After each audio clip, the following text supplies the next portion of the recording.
Om Shanti. So we are starting अव्यक्त मुरली revision.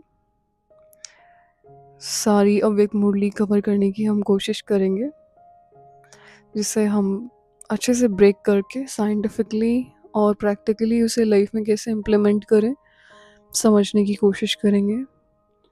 जब ब्रह्मा बाबा ने अपनी बॉडी को छोड़ा, तब 1969 में 18 जनवरी 1969 को दादी गुलजार द्वारा ये फर्स्ट मैसेज रिसीव किया गया था. So let's start this. Please take out your notebooks and you can also note the points and the practices which you have to do after listening this message.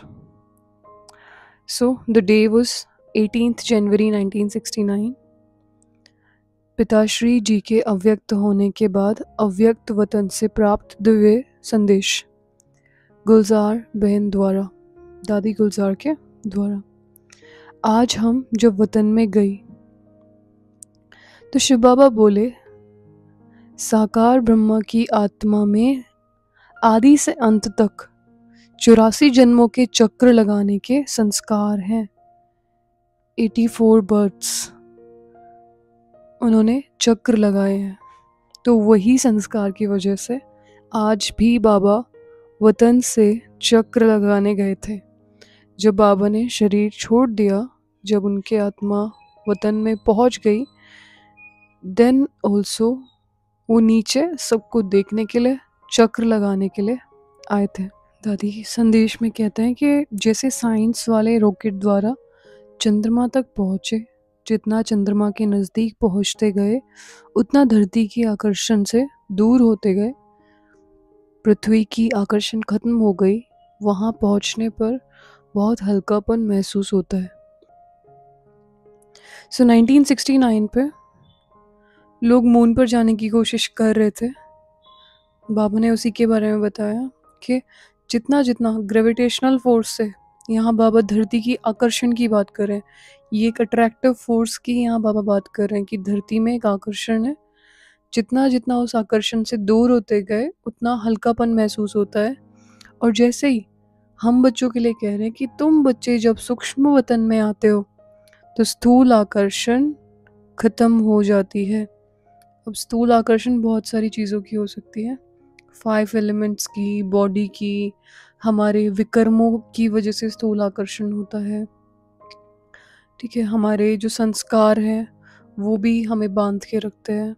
और भी ऐसे काफ़ी तरह के attraction force होते हैं जो हमें इस धरती से बांध के रखते हैं. लेकिन बाबा कहते हैं कि अगर आप सूक्ष्म वतन में जा रहे हैं, आप अगर सूक्ष्म वतन को विजुअलाइज भी कर रहे हैं, तो ये सब आकर्षण से हम डिटैच हो जाते हैं. Then our mind is ready to experience something new.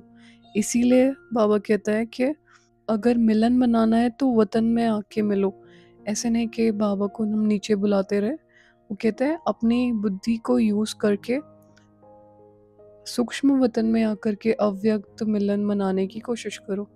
ठीक है, ऐसे ही जब हमें योग सिखाया जाता है तो हमें कहा जाता है कि परम धाम में अपनी बुद्धि को टिकाना है और बाबा से मिलन मनाना है. राइट, क्योंकि वहाँ हम सूक्ष्म आकर्षण से भी मुक्त हो जाते हैं. परम धाम में वो फिजिकल आकर्षण भी नहीं रहता जो शायद सूक्ष्म वतन में रहता है. वहाँ पे भी जो एंजेलिक बॉडी होती है, उस बॉडी का भी हमें वहाँ भान नहीं होता परम धाम में. ठीक है, सो इसीलिए जितना जितना सटल हम होते जाएंगे उतने अच्छे हमारे एक्सपीरियंस होंगे. चाहे हम उस जगह को केवल विजुअलाइज ही कर रहे हैं, लेकिन उस विजुअलाइजेशन से भी हमें एक्सपीरियंसेस होते हैं. दादी गुलजार को भी मैसेजेस कैसे आते थे, she was able to connect with that world and then फिर उनको वो सब चीज़ें, बुद्धि का एक ऐसा पोर्शन उनका खुला हुआ था कि उन्हें वो चीज़ें दिखाई देती थी. बाबा जो बोल रहे वो सुनाई देता था. बेसिकली हमारे ब्रेन में हम केवल 1% एरिया है जो एक्टिवेटेड होता है, बाकी 99% डीएक्टिवेटेड ब्रेन है. माइंड के साथ भी ऐसा ही है, हम केवल 1% संकल्प चलाने के लिए अपने मन को यूज़ कर पाते हैं। बाकी हमारे माइंड में बहुत सारी पावर्स हैं, हम उसे यूज़ नहीं कर पाते हैं। और जैसे जैसे हम योग करते हैं, हम इन सब अट्रैक्शन से फ्री होते हैं और आत्मा फ्री होती जाती है, सभी बंधनों से मुक्त होती जाती है, इन सब चीज़ों का प्रभाव ख़त्म होता जाता है। देन इट इज़ लाइक एक फोग हमारे सामने से हटती जाती है and we have a clear vision, right. So सबसे पहली चीज़, क्योंकि अव्यक्त मुरली शुरू हुई है, अव्यक्त मिलन का मतलब है अव्यक्त वतन में मिलन। जिस दिन बाबा अव्यक्त हुए, धरती पर मिलने का पार्ट भी ख़त्म हुआ। Now it was a time कि अब हमें सटल वर्ल्ड में जा कर के उन्हें एक्सपीरियंस करना पड़ेगा एंड सटल बुद्धि ही सटल वर्ल्ड में एक्सपीरियंसेस करा सकती है। और सटल बुद्धि कैसे होगी? जब संसार की व्यर्थ हमारे अंदर नहीं चलती होगी, इससे हम डिटैच्ड होंगे, इस दुनिया से हमें वैराग्य होगा। वरना ये पोर्शन हमें धरती वाला जो भी अट्रैक्शन है अगर हमें खींचता रहेगा, then we are not able to go upside, right. आगे बाबा कहते हैं तो वहाँ भी धरती की आकर्षण नहीं रहती है। Similarly our mind is pulled by gravity of body consciousness. Body consciousness क्या हो गया? ये बहुत सारी कॉन्शियसनेस में हम फंसे रहते हैं, बहुत सारे व्यर्थ में हम फंसे रहते हैं, बिकॉज हम बॉडी के अनुसार देखते हैं। एक बहुत छोटा व्यू हो गया, एक होता है बड़े व्यू से देखना कि we all are souls, I am also an energy and if I am an energy I can travel everywhere, right. Physical attachments, desire and past habits. तो यह है ध्यान द्वारा, वह है साइंस द्वारा।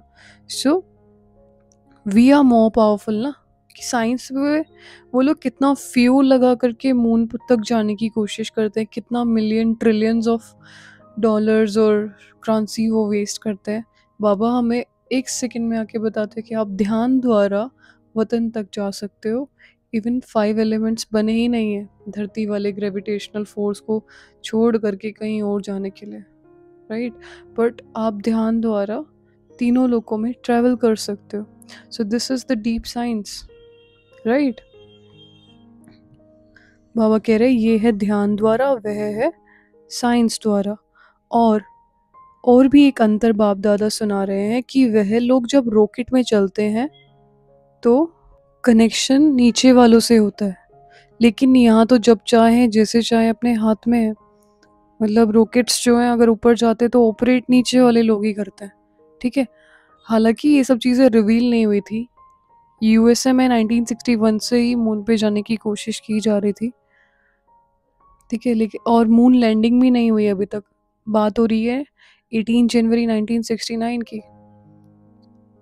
मून लैंडिंग शायद 18 ऑफ मार्च को दिखाते हैं 1969 में, लेकिन वो लोग ट्राई कर रहे थे तो बाबा वो चीज़ें बता रहे हैं, ठीक है।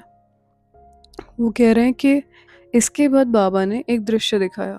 एक लाइट की बहुत ऊंची पहाड़ी थी, उसी पहाड़ी के नीचे शक्ति सेना और पांडव दल था, उसमें बाप दादा ऊपर खड़े थे। तो क्योंकि बाबा के जाने के बाद बहुत सारे बच्चों को ये संकल्प चल रहा था कि हम संपूर्ण कब होंगे या बाबा हमें अपने पास कब बुलाएंगे। तो बाबा ने फाइनल स्टेज का, जब सब बच्चे संपूर्ण हो जाएंगे, उसका एक विजन दिखाया। तो बाबा ने कहा कि शक्ति सेना और पांडव दल था और पहाड़ी पे टॉप पे बाबा खड़े थे, एक लाइट की पहाड़ी थी। इसके बाद बहुत भीड़ हो गई, तो सबसे पहले कौन आएंगे? जब हम संपूर्ण सभी होंगे तो एक ऐसा ही कुछ विजन क्रिएट होगा वतन में। सबसे पहले होंगे हम लोग एंड देन बाद में बहुत भीड़ हो गई। हम सभी वहाँ खड़े ऐसे लग रहे थे जैसे साकारी नहीं लेकिन मंदिर के साक्षात्कार मूर्त खड़े हैं। तो ये हमारी फाइनल स्टेज जो फ्यूचर में होने वाली है। बाबा ने मैसेज में, सबसे पहले मैसेज में यही भेजा कि आप लोगों की भी एक ऐसी फाइनल स्टेज होगी जब आप बॉडीलेस होंगे, जब आप अपने ओरिजिनल स्टेज में होंगे, ओके। तो हम सभी भी वहाँ खड़े ऐसे लग रहे थे जैसे साकारी नहीं लेकिन मंदिर के साक्षात्कार मूर्त खड़े हैं। सभी ऊपर में देखने की कोशिश कर रहे थे लेकिन ऊपर देख नहीं सके, जैसे सभी बहुत तरस रहे थे। जब कोई चीज़ की ज़्यादा रोशनी हो जाती है तो ऊपर देखना थोड़ा मुश्किल हो जाता है। इट वॉज लाइक दैट कि जब सूरज की रोशनी बहुत ज़्यादा है तो सब उन्हें नहीं देख पाते। तो जो बाबा के बहुत करीब होंगे वो बिल्कुल उनके जैसे लाइट का एंजल बनेंगे या कंप्लीट लाइट का बड़ा सा सूरज जैसे नजर आएंगे। और फिर थोड़ी देर में एक आकाशवाणी की तरह आवाज आई कि शक्तियों और पांडवों द्वारा ही कल्याण होना है। ओके, दुनिया में और कोई एंजल्स नहीं आने वाले, और कोई कंप्लीशन को नहीं पाएगा, केवल हम शक्ति और पांडव दल ही इस सृष्टि के कल्याण के निमित्त बनेंगे, और कोई उतरने वाला भी नहीं है। So we are that important for बाबा। आगे बाबा कहते हैं कि उस समय में हम सब के चेहरे पर बहुत ही रहम दिल का भाव था। अभी कभी कभी हमें संकल्प चलता है ना कि ये आत्मा ऐसे और वैसे, उस टाइम पे फ्यूचर में बाबा बता रहे हैं उस टाइम पे सबके लिए बहुत रहम दिल का भाव था। उसके बाद फिर कई लोगों को शक्तियों और पांडवों से अव्यक्त ब्रह्मा का साक्षात्कार हुआ। ओके, क्योंकि हम अपनी कंप्लीटनेस को पालेंगे तो हम बिल्कुल बाप समान हो जाएंगे। हमसे बाबा का साक्षात्कार होगा। मतलब इफ एवरीवन इज आस्किंग, आज हमें कोई पूछे कि वेयर इज गॉड, तो we can't tell them, we can't show them कि वेयर इज गॉड। हाँ, हम उन्हें मधुबन दिखा सकते हैं, हम उन्हें योग सिखा सकते हैं, हम उन्हें मेडिटेशन कराना सिखा सकते हैं, हम उन्हें बता सकते हैं कि ऐसे ऐसे दिखते हैं भगवान। लेकिन अगर कोई प्रैक्टिकल प्रूफ ही मांगे कि नहीं मुझे तो दिखाओ तुम्हारे भगवान का है, now we can't show them, क्योंकि हमारी स्थिति ही वैसी नहीं है। एंड एक समय आएगा जब हम उतने ही ज़्यादा प्योर होंगे कि हमारे अंदर ही बाबा नज़र आएंगे। ठीक है, रेड पॉइंट ऑफ लाइट जितना वो प्रकाश हमारे अंदर ही नज़र आएगा। इसी से फ्यूचर में जाके कंसेप्ट निकलेगा कि आत्मा ही परमात्मा है, जो कि द्वापर में बहुत लेट निकलता है। ठीक है, इसी विजन की वजह से, क्योंकि हम सब आत्माओं के अंदर बाबा नज़र आएंगे, क्योंकि हम सब आत्माओं की अवस्था बाप समान अवस्था हो जाएगी। ठीक है, तो क्या बोला यहाँ पे कि फिर कुछ समय बाद शक्तियों और पांडवों से अव्यक्त ब्रह्मा का साक्षात्कार, शिव बाबा का साक्षात्कार होने लगा। Okay, so this was a future vision. फिर तो वह सीन देखने से कोई हंस रहा था, कोई पकड़ने की कोशिश कर रहा था, कोई प्रेम में आंसू बहा रहा था। तो ये सब फाइनल स्टेज है, मतलब बिल्कुल अंत में जब हम संपूर्ण होके वतन में होंगे और नीचे शायद डिस्ट्रक्शन की प्रक्रिया चल रही होगी। ठीक है, लेकिन सारी शक्तियां आग के गोले समान तेजस्वी रूप में स्थित थी। ठीक है, अभी हम ब्राह्मणों को अपनी इम्पोर्टेंस समझ नहीं आती जैसे, लेकिन अंत में वो सभी शक्तियां एक संपूर्ण अवस्था में स्थित होंगी। क्या कह रहे हैं? आग के गोले समान तेजस्वी रूप में स्थित थी। सभी शक्तियों के लिए बोला, सारी शक्तियां। ठीक है, एक ऐसे नहीं कि एक रह गई, सभी शक्तियों के लिए बोला। तो इस पर बाबा ने सुनाया कि अंत समय में तुम्हारा यह व्यक्त शरीर भी बिल्कुल स्थिर हो जाएगा। क्या हो जाएगा? स्थिर। मतलब अभी हमारे व्यक्त शरीर में हलचल होती है, व्यक्त शरीर का हमें आकर्षण रहता है, ये अंत में स्थिर हो जाएगा। इसकी वजह से हमें कोई हलचल नहीं होगी। ये कर्मेंद्रियां हमारे अकॉर्डिंग चलेंगी, हमारे कामिक पैटर्न्स डिस्ट्रॉय हो चुके होंगे, 63 जन्मों के जो विकर्म है वो विनाश हो चुके होंगे। तब चीज़ें, प्रकृति, शरीर हमारे अनुसार चलेगा। अभी तो पुराना हिसाब किताब होने के कारण शरीर अपनी तरफ खींचता है। किस लिए? क्योंकि पुराना हिसाब किताब है। हमारा देहभान जब तक नहीं खत्म हो सकता जब तक पुराना हिसाब किताब चुकता ना हो। राइट, शरीर हमें अपनी तरफ खींचता रहेगा। तो पुराना हिसाब किताब कैसे खत्म होता है? बिल्कुल फोकस्ड अटेंशन के साथ जब हम योग करते हैं। केवल हमारा योग अगर पावरफुल है तो हम जल्दी जल्दी अपने कामिक पैटर्न्स को डिस्ट्रॉय कर सकते हैं। और योग तब पावरफुल होता है जब हम ज्ञान का दिन भर चिंतन करते हैं, हम उसे प्रैक्टिकल लाइफ में इम्प्लीमेंट करने की कोशिश करते हैं। मुरली के दिए हुए धारणा को, धारणा इज नॉट जस्ट धारणा, it is like an homework. Homework के लिए वो 4 नोट पॉइंट्स मिलते हैं जिनको हम डेली नोट तो कर लेते हैं, लेकिन हम उसे इम्प्लीमेंट नहीं करते। राइट। तो हम उसको प्रैक्टिकल लाइफ के दिन भर के प्लान में डालें कि आज जो बाबा ने मुरली में धारणा के लिए बोला, धारणा के लिए मुख्य सार बोला है, उसके अंदर से मुझे आज ये 4 प्रैक्टिसेस करनी है जिससे मेरे अंदर चेंज आएगा। देन धीरे धीरे ये अभ्यास करते करते हम ज्वालामुखी योग में स्थित होना सीख जाएंगे। बाबा ने 2 दिन पहले मुरली में बिल्कुल क्लियर किया कि योग लगाना नहीं आता। बच्चे कहते हैं कि बाबा मेरा 60% चार्ट है, 50% है, 2 घंटा 3 घंटा योग लगा। बाबा नहीं मानते उस चीज़ को, कहते नहीं लगाना आता। अगर 2 घंटा 3 घंटा भी बुद्धि योग में टिक जाए, बहुत ज़्यादा परिवर्तन देखने में आएगा। ठीक है। अगर हम आज आपको रियलिटी से बताएं तो हमें लगता है कि हम दिन भर में अटेंशन दे करके भी 2 से 3 मिनट टोटल फोकस्ड योग कर पाते हैं, या शायद वो भी नहीं। हमें अभी पता ही नहीं है कि हमें योग करने के लिए कैसे प्रिपरेशन करनी चाहिए, कैसे अपनी वो स्थिति बनानी चाहिए। ठीक है, कैसे हम क्या अभ्यास करें जो पॉइंट ऑफ लाइट पे हमारी बुद्धि फोकस हो जाए। खैर, अभी तो हम अव्यक्त मुरलियाँ ध्यान से सुने, धीरे धीरे धीरे हमें समझ आएगा, क्लैरिटी आएगी, योग का चार्ट इंक्रीज होगा, पुराने हिसाब किताब चुकतू होंगे और शरीर अपनी तरफ खींचना बंद करेगा, लेकिन अंत में बिल्कुल स्थिर और शांत हो जाएगा। कोई भी हलचल न मन में न तन में रहेगी। ठीक है, जिसको ही बाबा कहते हैं देही अभिमानी स्थिति। मन और तन में हलचल ना होना, दैट इज इक्वल टू देही अभिमानी स्थिति।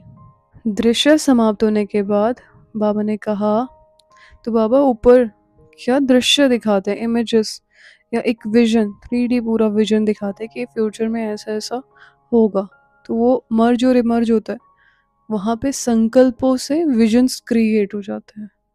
ठीक है।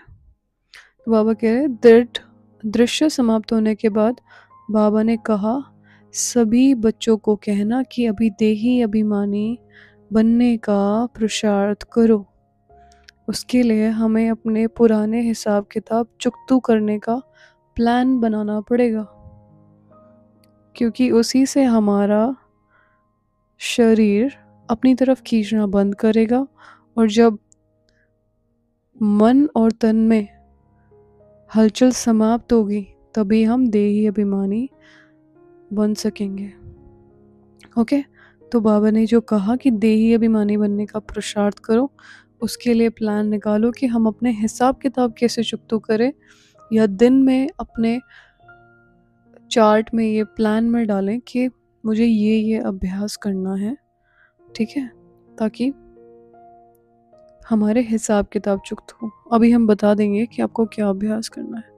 आगे सुने, बाबा कहते हैं जितना सर्विस पर ध्यान है उतना ही मुख्य बात पर भी ध्यान रखें कि देही अभिमानी बनना है। अभी हमारा सर्विस पे अच्छा ध्यान है, हम बहुत तरह की सेवाएं निकालते रहते हैं, है ना। VIPs की भी काफ़ी सेवा है, अभी ग्लोबल समिट आएगा, वो भी सेवा शुरू हो जाएगी। लेकिन बाबा कह रहे हैं कि उसके साथ इस बात पे ध्यान दो कि देही अभिमानी भी बनना है। और अगर इस अवस्था पे हमने अटेंशन दे लिया और हम ये बन गए, तो उसके बाद जो सेवा निकलेगी वो थोड़ी सेवा बहुत ज़्यादा इम्पैक्टफुल होगी। हम सेवा ज़्यादा करें लेकिन पुरुषार्थ कम। अभी हमें पुरुषार्थ ज़्यादा करना है जिससे इम्पैक्टफुल सेवा निकले। ओके। सो दिस अव्यक्त वाणी इज़ ऑफ 18 जनवरी 1969, जो कि एक्सट्रीमली डीप थी, प्रैक्टिकल है। बाबा ने फ्यूचर के बारे में बताया, यहाँ पे साइंस बिहाइंड सोल ट्रेवल और डिटैचमेंट के बारे में भी बाबा ने बात की। उसके बाद कोर मैसेज क्या है पूरी मुरली का, that soul is beyond body. Soul एक अलग पावर है, बॉडी से बियॉन्ड एक चीज़ है। बॉडी इज़ वेरी लिमिटेड, जो धरती के एटमॉस्फेयर से भी बाहर नहीं जा सकती, पर आत्मा तीनों लोगों के चक्र लगा सकती है। Right, we are not bound by physical world, हम फिजिकल वर्ल्ड के द्वारा बंधे हुए नहीं हैं। हमारी जो ट्रू आइडेंटिटी है वो स्पिरिचुअल आइडेंटिटी है। स्पिरिचुअल का मतलब केवल आध्यात्मिक नहीं होता, it's spiritual is more deeper than science, spirituality is more deeper than science. So एक चीज़ और बाबा कहते हैं, detachment from body consciousness is essential. शरीर से डिटैच होना बहुत ज़्यादा ज़रूरी है, to transform this world basically, to become an instrument. किसका? बाबा का। जैसे ब्रह्मा बाबा वाज ए स्थूल इंस्ट्रूमेंट जिनके अंदर उन्होंने एंटर किया ज्ञान सुनाने के लिए, right. We are subtle instruments. कैसे यूज़ होंगे? सटल मतलब सूक्ष्म रूप से बाबा हमें यूज़ करता है सेवा करने के लिए। अगर वो हमें यूज़ ना करे, हम बेसिक सेवाएं भी नहीं कर पाएंगे, जो ट्रांसफॉर्मेशन हो पा रही है हम वो भी नहीं कर पाएंगे। लेकिन अगर हम सोल कॉन्शियस बन जाए तब वो हमें थोड़ा और अच्छे से यूज़ कर पाएंगे, थोड़ा क्यों, इवन प्रॉपरली यूज़ कर पाएंगे, और वर्ल्ड ट्रांसफॉर्मेशन ईजीली होगा। इसीलिए ये टाइम है अपने पुरुषार्थ पर ध्यान देने का, राइट। सोल कॉन्शियस अगर बन गए तो एक टाइम पे बहुत बड़ी सेवा हो सकती है। लेकिन बस हम इस चीज़ को ना तो साइंटिफिकली समझने की कोशिश करते हैं, ना इस चीज़ को इम्पोर्टेंट समझते हैं। कहते हैं कि कोई हुआ है क्या अभी तक सोल कॉन्शियस? नहीं हुआ है तो हमें होना चाहिए। नहीं हुए हैं ब्रह्मा बाबा दादियाँ, दे वर सोल कॉन्शियस, और वो एक छोटी सी सेवा से बहुत बड़ी सेवा निकाल लेते थे। लेकिन हमारा अटेंशन सेवाओं में ज़्यादा है। That is a good thing कि at least we are doing something great, but still it's not enough, because this is high time कि अब हमें समझने की ज़रूरत है कि वर्ल्ड इज़ ट्रांसफॉर्मिंग, राइट। और हमारे पास अब उतना समय नहीं रहा है। हमें पुरुषार्थ पर ध्यान दे करके आत्माभिमानी होना पड़ेगा। एंड ट्रस्ट मी, जब आप आत्माभिमानी होंगे उसके बाद एक अलग संगम शुरू होगा। वो एक अलग युग होगा आपके लिए जब आप सोल कॉन्शियस हो जाते हो, right. So the final stage is complete stability of mind and body, no inner disturbance, किसी भी तरह का आंतरिक डिस्टर्बेंस ना हो। Consciousness can transcend physical limits. Like science uses rocket, we use yoga. Okay, science uses rocket और हम योग की पावर से, राजयोग में वो शक्ति है जिससे हम कुछ भी कर सकते हैं। मतलब ये राजयोग की पावर्स को यूज़ करके हम चाहे किसी फील्ड में सक्सेसफुल होना चाहें तो वो भी हो सकता है, अपने विकर्म विनाश करना चाहे वो भी कर सकते हैं। ठीक है, it's very much more powerful जितना हमने समझा है। It is very powerful. ठीक है, तो यहाँ पे बात हो रही है consciousness can transcend physical limits. आत्मा की कॉन्शियसनेस द्वारा हम फिजिकल लिमिट्स, हमारे पास सबसे ज़्यादा बड़ी पावर क्या है? एक तो हम चैतन्य शक्ति हैं, और चैतन्य शक्ति के पास सबसे बड़ी पावर है कॉन्शियसनेस की। हमारे पास चेतना है, और चेतना के द्वारा हम कहीं पे भी ट्रेवल कर सकते हैं, एक्सपीरियंस कर सकते हैं। जब आत्मा इसी शरीर में बैठी होती है धरती पे और हम विजुअलाइज करते हैं परम धाम को, तो वहाँ से हमारे अंदर पावर्स कैसे ट्रांसमिट हो जाती हैं? क्योंकि हमारी कॉन्शियसनेस होती है परम धाम में। ठीक है, हम सोल तो भले ही यहाँ पे है, लेकिन हम कॉन्शियसनेस द्वारा परम धाम में होते हैं। उसी से हमारे अंदर पावर्स ट्रांसफ़र होती हैं। हम कॉन्शियसनेस के थ्रू कहीं पे भी ट्रेवल कर सकते हैं। Okay, so this is the science behind Rajyoga. तो ये फिजिकल लिमिट्स के बाहर है। Practical changes to bring in life क्या क्या लाएंगे? Shift that I am not this body, I am soul. अच्छा, मौन रखने की कोशिश करेंगे, क्योंकि बाबा ने मुरली में भी, क्योंकि अव्यक्त होने के लिए बोला है बाबा ने, नहीं अव्यक्ति स्थिति में स्थित रहने के लिए बोला है। अगर आप मुरलियाँ पढ़ेंगे ना, 1969 की अपकमिंग मुरली है, हर जगह बाबा कह रहे हैं अव्यक्ति स्थिति में स्थित हो जाओ। सो व्हाट इज अव्यक्ति स्थिति? अव्यक्ति स्थिति इज बेसिकली अपने आप को व्यक्त कम करना। ठीक है, अव्यक्त, हम व्यक्त किससे करते हैं? ज़्यादातर बोल करके अपनी बात को रखने की कोशिश करते हैं। हम एक्सप्रेशन से खुद को व्यक्त करते हैं, उसके लिए हमारे पास लॉजिक होता है, दिमाग चलाते हैं हम बहुत ज़्यादा। बाबा कहते हैं अपने आप को कम व्यक्त करो कुछ टाइम के लिए ना, स्पीक लेस। दूसरों को जस्टिफिकेशन देना बंद करो, कुछ भी मतलब एक समझाना बंद करो, व्यर्थ करना बंद करो। ज्ञान समझाना है, ठीक है, लेकिन व्यर्थ है वो जो भी चीज़ में हम फंसे हुए हैं, काफ़ी देर तक फ़ोन पे लगे रहते हैं, वो हम बंद करें। उस व्यक्त भाव से हम बाहर आ जाएं। ठीक है, तो सबसे पहली चीज़ आती है स्पीक लेस। दिन में मौन डिसाइड करो कि मुझे अमृत वेला उठने के बाद 7 बजे से 8 बजे की मुरली सुनने के बाद ही बोलना है, उससे के बीच में मुझे मौन रखना है। शाम को 6 से 7:30 योग होता है, 3 से 6 मुझे मौन रखना है। ये बहुत इजी प्रैक्टिस है, लेकिन अगर हम इस चीज़ की इम्पोर्टेंस को समझेंगे तभी हम अच्छे एक्सपीरियंसेस कर पाएंगे, राइट। तो ये टोटल 6 घंटे का जो मौन है वो आप रखने की कोशिश करें, ठीक है। तो इससे क्या होगा, इससे हमारी अव्यक्ति स्थिति बन जाएगी, स्पीकलेस। इससे, क्योंकि ज़्यादा बोलने से क्या होता है, बॉडी बेस्ड आइडेंटिटी बनती है। हम एज, लुक्स, इलनेस, इन सब चीज़ों पे ध्यान देते हैं। बाबा कहता है कि use self address like I the soul am peaceful rather than I am tired, I am sick, I am peaceful, I am powerful, I can't become tired because the body may get tired, लेकिन मैं तो आत्मा हूँ, I am energy always charged, ठीक है। Conscious detachment from physical pull. So this is what we have to understand. So pause and affirm silently that I am a soul. The scene is temporary. Her second में scene बदल रहा है ना, same scene नहीं है, drama रुका हुआ भी नहीं है। Every scene is temporary. I am just an actor playing a part. It's not just an actor. I am a hero actor. Okay, I am a hero actor playing my part. Why hero? Because I know everything. ठीक है, क्योंकि मुझे सब पता है। कैसे पता है? बिकॉज भगवान ने आके मुझे चुना, मुझे बताया कि व्हाट इज हैपनिंग एक्चुअली। तो this creates a detachment during walk.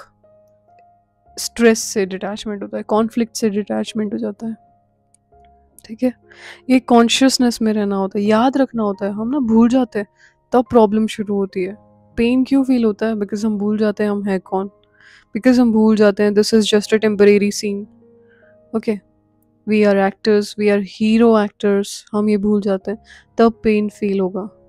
Next point is सोने से पहले, today did I remember I am a soul more than this body. Body consciousness में ज़्यादा रहे, चलो ये थोड़ा भारी वर्ड लगता है, कॉन्शियसनेस, सोल कॉन्शियसनेस।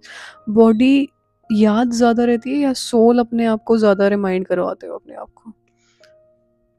बॉडी ज़्यादा रहती है। तो चेक करो कि बॉडी वाली जो मुझे याद करने की जो आदत है ना, वो शिफ्ट करूँ, मैं स्टार देखूँ अपने आप को। कहते हैं ना, rock star, shining star, he is a hero, हीरा जैसे दिखने वाला। जो भी सोल कॉन्शियस होते हैं, they are actually rock stars, they are actually heroes. Okay, next point is send vibrations to others as a soul, not as a relative, friend, शरीर के रिश्ते से नहीं, क्योंकि सोल है इसलिए मुझे सबको सहयोग देना है। एक और चीज़, हमें जब संसार में लगता है ना कि ये दुख इतना है, लोग इतने दुखी है, सड़क पे कभी कभी बच्चे नज़र आते हैं तो उनको देख के दुख होता है, पर फिर क्या करते हैं हम उनके लिए? कुछ नहीं, थोड़ी देर बाद उस चीज़ को भूल जाते हैं।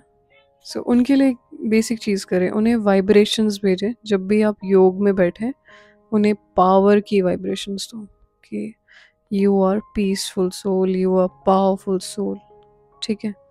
आप उनके विकर्मों को विनाश करने के लिए आप उन्हें ज्वाला स्वरूप में स्थित होकर शक्तियाँ भेजें, ठीक है। कैसे भेजेंगे? उनको परम धाम में इमर्ज कर लिया अपने साथ, या सूक्ष्म वतन में इमर्ज किया और उनको रेडिएट किया कि आपके जो पैटर्न्स हैं वो ख़त्म हो, जिस वजह से आपको ये सब करना पड़ रहा है वो ख़त्म हो, ठीक है। ख़त्म हो रहा है, ऐसे ना छोड़ दें कि बाबा आपको शक्ति दे, ऐसे नहीं होता। बाबा का काम नहीं है ये, अब हमारा काम है। वो मंदिर में जाके हमारी पूजा करता है, ठीक है। और वैसे भी हर काम अपने पिता पर नहीं छोड़ना चाहिए। अब हम बड़े हो चुके हैं तो हम अपने काम खुद करें ना। ऐसा कभी नहीं कहना फ्यूचर में कि भगवान आपका भला करे, आप उसका भला करना, क्योंकि भगवान ने अपनी सारी शक्तियाँ आपको दी है भला करने के लिए।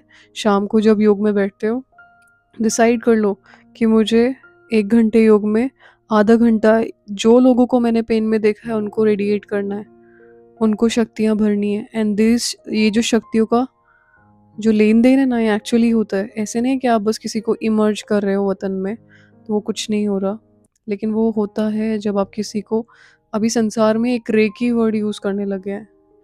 साइंस धीरे धीरे ना वो सब चीज़ें रिसर्च कर रही है जो बाबा ने हमें 1969 से पहले ही साकार मूल्यों में बता दिया था।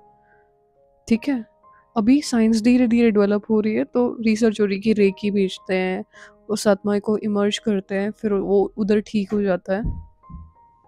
तो जब भी नुमा शाम में बैठें, जैसे अगर आप 6 बजे बैठ रहे हैं तो 6:30 तक विशेष ये सेवा करो कि आपने किस किस को दुख में देखा, आपको क्या लगता है कि किसके अंदर क्या ट्रांसफॉर्मेशन आना चाहिए, उसको आधा घंटा योग। ठीक है, उसके लिए आधा घंटा सकाश, और केवल उस आत्मा के लिए नहीं, वैसी हर आत्मा के लिए योग। फिर बचा हुआ टाइम आपका खुद का होगा। ओके, उसके बाद हमें ये समझना है कि ये बेनिफिशियल कैसे है जो योग बाबा सिखा रहे हैं या जो पुरुषार्थ हम कर रहे हैं। इससे मेंटल स्टेबिलिटी आएगी, डिटैचमेंट हो जाएगा, जिससे रिड्यूस स्ट्रेस रिड्यूस होता है, इमोशनल रिएक्शन बंद हो जाता है। ज़्यादातर हमें परेशानी होती है कि हमें गुस्सा नहीं आता, बस हमें रिएक्शन आ जाता है, लेकिन वो रिएक्शन भी कंट्रोल में आ जाएगा, जो कि कॉन्शियसली हमारे कंट्रोल में नहीं होता। वो एक अंदर से आने वाली चीज़ होती है, लेकिन धीरे धीरे धीरे धीरे जब हम उसको कंट्रोल करने लगते हैं, स्टेबिलिटी आती है उससे ना, उससे इमोशनल रिएक्शन आना भी बंद होगा। Inner power is equal to consciousness connected to the supreme source become powerful like a fireball. जो कि बाबा ने फ्यूचर में बात भी की कि जो शक्तियाँ हैं वो आग का ज्वाला स्वरूप में बन गई। कैसे? क्योंकि हमारी जो कॉन्शियसनेस है वो एक लंबे समय तक बाबा से कनेक्टेड रहेगी। अभी तो हमारा योग ही नहीं लगता है, ठीक है, लेकिन एक समय आएगा जब हम धीरे धीरे, क्यों पहला तो योग इसलिए नहीं लगता ना कि हम अपने आप को सोल समझने की कोशिश ही नहीं करते। हमारा जो पहला चैप्टर है वो हमें सिखाता है कि यू आर अ सोल। बाबा ने पहले आके अपना इंट्रोडक्शन नहीं दिया, उन्होंने हमें बताया कि you are a soul controlling this body. Okay, लेकिन हम अपने आप को सोल कॉन्शियस होने के बजाय और हर पुरुषार्थ कर रहे हैं, सोल होने की कोशिश ही नहीं कर रहे। जिस दिन हमने अपने को आत्मा समझना शुरू कर दिया, अपने आप हमारा कनेक्शन बाबा से जुड़ जाएगा और बाबा की शक्तियाँ, हम बाबा की कॉन्शियसनेस से कनेक्ट हो जाएंगे। तो जो शक्तियाँ बाबा की, ठीक है, वही शक्तियाँ मेरी भी हो जाएंगी। मैं उन शक्तियों को यूज़ कर पाऊंगी। ठीक है, इसे कहते हैं फायर बॉल, जो बाबा ने विजन में दिखाया। केवल हमें जो पुरुषार्थ करना है वो करना है आत्माभिमानी होने का। रिलेशनशिप बेहतर हो जाता है, love become unconditional, no dependent and expectations. So that's all for today. अभी हमने क्या सीखा है इसके अंदर? पहला, बाबा ने एक फ्यूचर का विजन दिखाया, जैसे धरती पे ग्रेविटेशनल फोर्स खींचता है, आपको देह का भान खींचता है। ठीक है, देह का भान को ख़त्म करने के लिए हमें अपने पुराने हिसाब किताब चुकतू करने पड़ेंगे, सोल कॉन्शियस होने का पुरुषार्थ करना पड़ेगा। अब उसके लिए हमें पहला तो मुरली में जो धारणा के लिए मुख्य सार होता है, आप उसमें ध्यान से देखना, 4 पॉइंट्स होते हैं, 2 नहीं पॉइंट्स होते, एक पॉइंट में 2 पॉइंट होंगे। ठीक है, ऐसे करके टोटल 4 पॉइंट्स होते हैं। उन 4 पॉइंट्स को हमें 4 अभ्यास में कन्वर्ट करना है। जैसे बाबा ने कहा कि ज्ञान स्वरूप बनकर रहना है, तो पहला अभ्यास कर देना, मैं आत्मा ज्ञान सूर्य हूँ। ठीक है, पहला अभ्यास क्या है? ये 6 से 9 बजे तक का अभ्यास है, मैं आत्मा ज्ञान सूर्य हूँ। फिर 9 से 12 बजे तक का दूसरा अभ्यास चूज करें, जो कि धारणा के लिए मुख्य सार के फर्स्ट पॉइंट की सेकंड लाइन में होगा। आप उसको यहाँ भरें कि मैं उसी से एक अभ्यास बनाओ कि क्या चीज़ बाबा हम में चाहते हैं, कि मैं आत्मा मास्टर सर्वशक्तिवान हूँ। ठीक है, उससे एक पॉइंट ले लिया कि मैं आत्मा मास्टर सर्वशक्तिवान हूँ। तीसरा बाबा ने जो दूसरी लाइन में अभ्यास बताया उसमें से एक पॉइंट उठा लिया, मैं निराकार आत्मा हूँ। ठीक है, तो ये हो गया एक अभ्यास। फिर लास्ट में बाबा ने पवित्रता के लिए डिस्कस किया, तो मैं परम पवित्र आत्मा हूँ। ठीक है, तो ये हमारे 4 अभ्यास हो गए डेली के लिए। ठीक है, और फिर सुबह 6 से 9 बजे तक दोपहर में, सुबह 6 से सुबह के 9 बजे तक मुझे ज्ञान स्वरूप आत्माओं, ज्ञान स्वरूप आत्माओं, ये अभ्यास कंटिन्यूअसली करना है, ठीक है? अपने आप को अंदर रिपीट करते रहना है, आत्मा को ज्ञान का प्रकाश फैलाते हुए देखना है। 9 से 12 बजे तक मैं मास्टर सर्वशक्तिवान हूँ, बाबा की शक्तियों को अपने अंदर आते हुए फ़ील करना है। जैसे ही बुद्धि फ्री है, तो अपने आप को याद दिलाना कि मैं मास्टर सर्वशक्तिवान हूँ, मैं आत्मा मास्टर सर्वशक्तिवान हूँ। ये 9 से 12 बजे तक। फिर 12 बजे से 3 बजे तक ये तब करना है जब बुद्धि फ्री है। कर्म करने के लिए मनाही नहीं है, लेकिन अगर बुद्धि फ्री है तो अपना चार्ट अपने सामने रखो कि अभी मेरा क्या अभ्यास चल रहा है। मैं निराकार आत्मा हूँ, सोने जाना है उस टाइम पे, सोने से पहले मैं निराकार आत्मा हूँ, नो व्यर्थ नो वेस्ट। उठते टाइम मैं निराकार आत्मा हूँ, ठीक है? अपने आप को देखना है आत्मा, उसको डिफरेंट डिफरेंट तरह से अभ्यास करना है। फिर 3 से 6 बजे तक मैं परम पवित्र आत्मा हूँ, मैं परम पवित्र आत्मा हूँ। 6 बजे योग टाइम हो गया, जो भी आपको प्रैक्टिस करनी है उस दौरान वो प्रैक्टिस करें। और उसके बाद योग से फ्री होते ही फिर दोबारा मैं ज्ञान स्वरूप आत्मा हूँ, मैं ज्ञान स्वरूप आत्मा हूँ, ठीक है? फिर सोने जाने तक 9 से 10 बजे तक मैं मास्टर सर्वशक्तिवान हूँ। लास्ट में बाबा को चार्ट लिख के सोना है, बाबा आज मैंने होमवर्क पूरा किया, मैंने ये अभ्यास किया। अगले दिन की मुरली खोल करके अगले दिन का प्लान रात को सोने से पहले ही बनाना है, ठीक है? ताकि सुबह उठते ही वही अभ्यास दोबारा शुरू कर सके। ऐसे करके वो ज्ञान सारा आपकी बुद्धि में धारण हो जाएगा, व्यर्थ खत्म हो जाएगा, डिटैचमेंट फील होगा। इसे कहते हैं तीव्र पुरुषार्थी होना। अब पुरुषार्थी होने का टाइम नहीं है कि अगर हम पुरुषार्थ करना चाहें ना, पुरुषार्थ नहीं, अभी हमें तीव्र पुरुषार्थ करना है। सोल कॉन्शियस बनने के लिए बुद्धि साफ करनी पड़ेगी।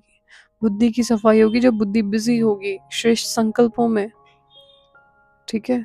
तब जाके मन बुद्धि संस्कार थोड़े साफ होंगे, तब जाके हमारा योग लंबे समय तक लग पाएगा। हम ज्वालामुखी योग बाबा से कर पाएंगे, हमारे हिसाब किताब चुकतू होंगे, तब जाके शरीर का भान बिल्कुल ख़त्म हो जाएगा। समझा कैसे करना है? ये बाबा की अव्यक्त मुरली थी, जो कि एक मैसेज है, और कुछ मैसेज हैं जो मुरली की स्टार्टिंग में है जो बहुत इंपॉर्टेंट है, इसीलिए अव्यक्त मुरली का हिस्सा भी है।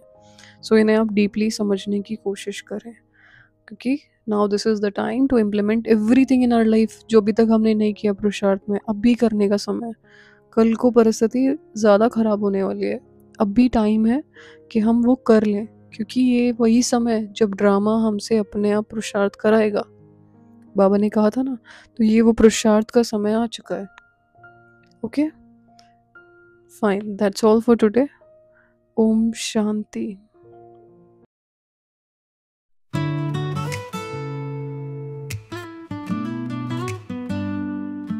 मैं सितारा हूँ, शिव बाबा का प्यारा उजाला हूँ। मस्त बीच जो बिंदी चमके, सत्य का मैं प्यारा दीप हूँ।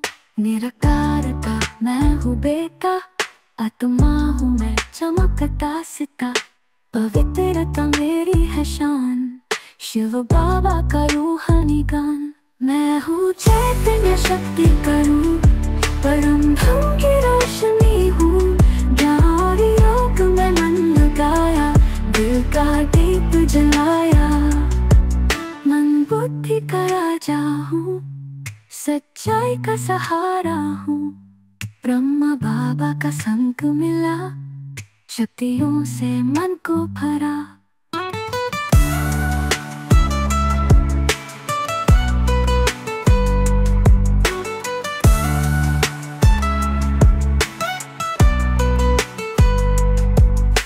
सतयुग का सपना हूँ, नवयुग की धुन हूँ।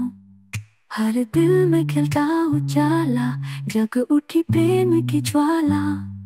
मैं हूँ चैतन्य शक्ति का रूप, परम धम की रोशनी हूँ। ज्ञान योग में मन लगाया, दिल का दीप जलाया। मैं आत्मा सितारा हूँ, मैं आत्मा सितारा हूँ, मैं सितारा हूँ, मैं सितारा हूँ।